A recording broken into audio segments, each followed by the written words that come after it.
Hello everyone, my name is Jeffy. My best friend Android the Chihuahua is sleeping to my right now, and I just didn't want to wake him up. And this is Pustachio. This is not my Chihuahua. I guess we have Pustache for this video. Today's video is going to be extremely exciting because I found this at Goodwill. It caught my eye from across the room. It's just so abstract but so beautiful. The colors were really calling to me. Now, I'm not sure who the original artist was. It's signed at the bottom, but it's not very legible. I think it says Lydia Grace. But regardless, I'm just super, super impressed. And I kind of want to do some touch-ups. I'm not an insanely good painter. Like, I probably couldn't have gotten it to this point. But I think my talents, my skills will pair very well with finishing this off, because I'm going to do some outlining to just kind of touch up the face a little bit, get that zebra head shaped a little more zebra-like. And then I'm going to make it pop because she's got all this color on this board. And in my own personal opinion, when you want to make shit pop, you add black. You add black everywhere. So we're going to be adding a black outside to this. I'm going to be adding some more black to the face and the outlines. And that's actually going to be step one. In case you find something at the thrift store and you want to upcycle it the way that we'll be doing this, step one is to add your black outline and any extra black details, okay? Because once we have that done, we are going to go in with some glitter Mod Podge, and we're just going to add color more. It's hard to say more color because it's already so colorful. We're going to add dimension. Dimension is the word I was looking for, because she's already got these really cool drips going on at the bottom. And I'm kind of imagining if we could just do a little glitter drip, it'll really bring the bottom of this piece together. And the bottom is the only part that I think looks kind of gross. And I don't know if that's just because it's older, you know, it could have been sitting somewhere for a while. But the top of it, I almost don't want to touch it all. Like, I'm obviously going to add some more detailing to the zebra and maybe some glitter up here into his black hair. But all of these pastel colors, we're not touching. That is perfection on a bun. Especially the farther away from this you get, it almost looks like the sky. It's crazy how abstract this is and how much it looks real at the same time. And I don't know.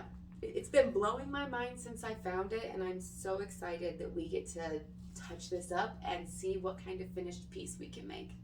All right, so I'm going to start off by redoing this outline. I'm just going to be touching up all of these. You can see how wonky they are, as well as around the mouth and the neckline. I'm really going to try and build those up a little bit.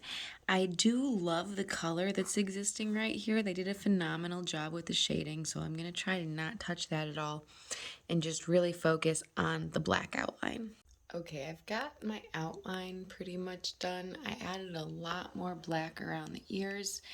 It's actually kind of weird working on someone else's abstract piece of art, because there's certain spots like down here where I would personally have just outlined it in black, but they put that blue, and obviously I love it because of everything that they've done, things I would have never done, so I don't want to get rid of any of the personal touches they put on like that, but it is a little bit mind-bendy to try and figure out what I wanted to add more black to, especially the snoot here. You can see there's a little bit more blue up in there. I guess that's all the outlining I'm going to do. Next, I'm going to outline the edges of our canvas completely in black and let this dry so we can start our glitter section.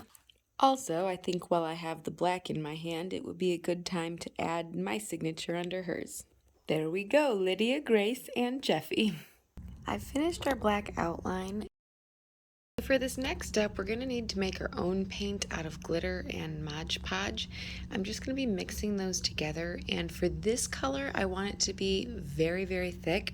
I'm going to add a lot of glitter to this one, and I got 2 of these at the Recraft store. It's like a Goodwill, but for craft supplies, and I love anything Martha Stewart brand, so hopefully these show up well.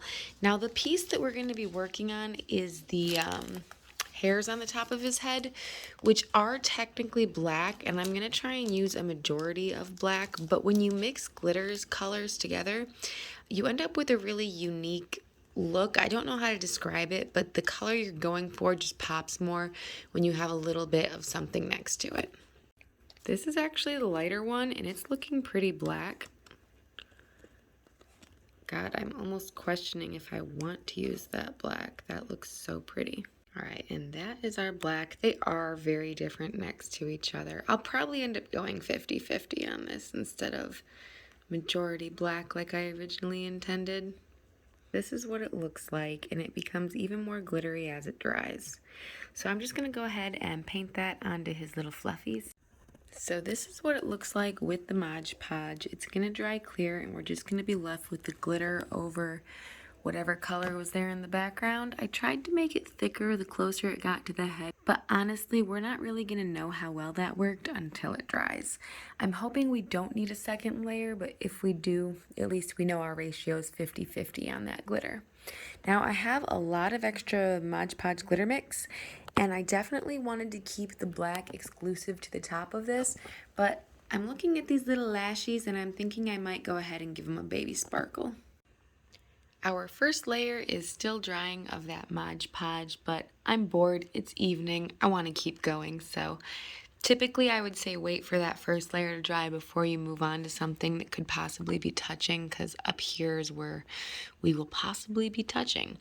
I found this at that same store, that Recraft store, and honestly, it was out of my budget. It was $4 entire dollars. To pay $4 for a teeny weeny little thing like this, it's not something I normally do, but these colors, the rainbow reflection in this particular glitter, it's really, really nice. This one, it beats the rest. So we splurged. $4, hopefully well spent.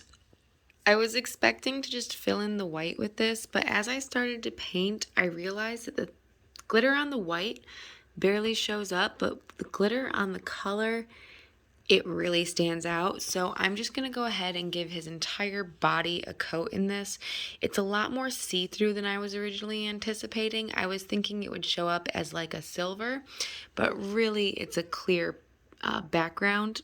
I don't even know if that's called a clear base. So yeah, we'll just go ahead and cover the whole guy. Okay, I guess this is our progress check-in after I put that glitter layer on. It's phenomenal. It's at a weird angle with the light to show all the color, but I think we're doing fabulous. We are down to the final steps on this project, and I get nervous at this point because I don't want to mess it up when we're this close to the end.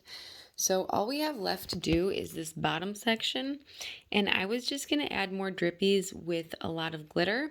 I'm thinking maybe we will just stick with white and black, which I don't know. There's so much color in the whole piece that it might be enough, honestly. So I'm just going to end up going in with the black we used on the main and then this really pretty white iridescent. Now, typically I would end up mixing the Mod Podge and glitter before I put it on, but because we're going to be doing drippies and I'm afraid if it gets too thick, it's not going to drip right, what I'm actually going to end up doing is putting some of that into a syringe. That way I can very specifically do my drips, and then I'll pour the glitter on top of that. Layer 1 is drying. When I dumped the glitter, a lot of it got kind of on the sides over there, and I blew on it and it dispersed a little bit, so I'm pretty sure it'll come off easily. I'm just gonna go in with a little brush, and a nice little dusting should push it all off.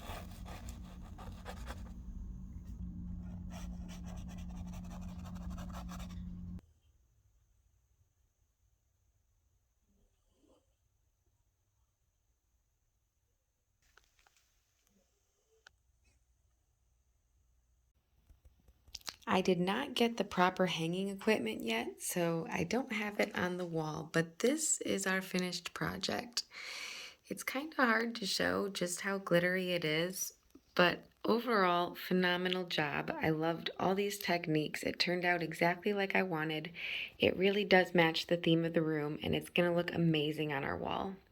If you guys enjoyed this video, please consider hitting that like button and subscribing for more fun content just like this. And we'll see you guys in the next video. Bye!